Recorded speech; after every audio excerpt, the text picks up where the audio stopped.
وقت خلافت کا دور تھا، یعنی عبداللہ کے والد حضرت عمر فاروق اعظم کی خلافت تھی.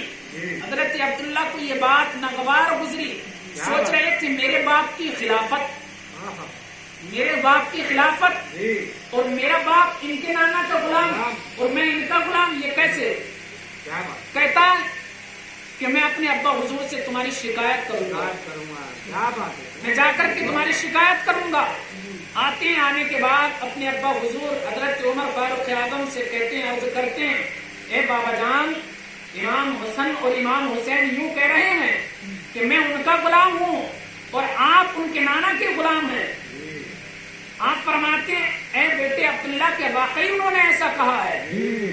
یہ تو یہ سوچ رہے تھے کہ میرے والد ان کے ساتھ کچھ معاملہ کریں گے، لیکن ان کا نظریہ الگ تھا. پوچھا کیا واقعی ایسا کہا ہے؟ کہتے ہیں عبداللہ ہاں ابا حضور ایسے ہی کہا ہے.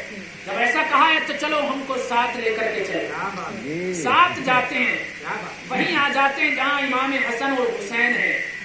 آنے کے بعد دریافت کرتے ہیں، پوچھتے ہیں اے امام حسن، اے امام حسین، کیا آپ نے ایسا کہا ہے کہ میرا بیٹا آپ کا غلام اور میں آپ کے نانا جان کا غلام ہوں؟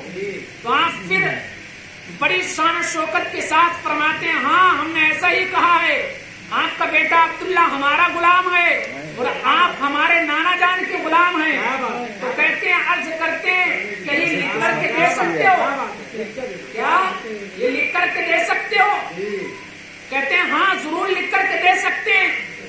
ایک کاغذ پر قلم چلاتے ہوئے لکھ دیا عبداللہ ہمارا غلام اور ان کا والد، ان کا باپ حضرت عمر ہمارے نانا جان کا غلام ہے.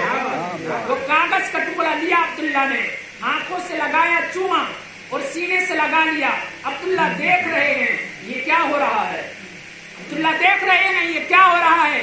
میں تو لایا تھا شکایت کر کے اپنے ابا حضور کو بلا کر کے کہ حضرت امام حسن اور حسین کے ساتھ کوئی معاملہ ہوگا، لیکن یہاں تو کچھ اور نظر آ رہا ہے. عبداللہ عرض کرتے ہیں ابا حضور یہ کیا ہے؟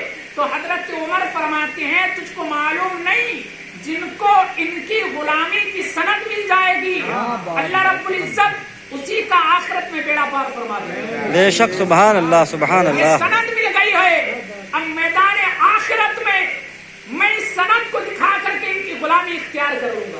بے شک بے شک، سبحان اللہ. تو ان کی غلامی میں آنا یہ بڑی سعادت مندی کی بات ہے. جی، آقا جو اپنے آپ اپنے وقت کے آقا ہیں، آقاؤں نے ان کی غلامی اختیار کی ہے. ہم تو غلاموں کے غلام ہیں، غلاموں کے بھی غلام ہم حقیقی نہ بن پائے. آقاؤں نے ان کی غلامی کی ہے اور جو ان کے در کی غلامی کرتا ہے، جو ان کے در کا سر پر کھاتا ہے، اللہ رب العزت ان کی دنیا اور آخرت کو آباد فرماتا ہے. اللہ ان کی دنیا اور آخرت کو آباد فرماتا ہے. شاعر کہہ رہا ہے افضل ہے کل جہاں سے گھرانہ حسین کا، سلطان دو جہاں ہے نانا حسین کا. پل بھر کی تھی بس حکومت یزید کی، صدیاں حسین کی زمانہ حسین. اللہ رب العزت ہم سبوں کی حاضری کو قبول فرمائے.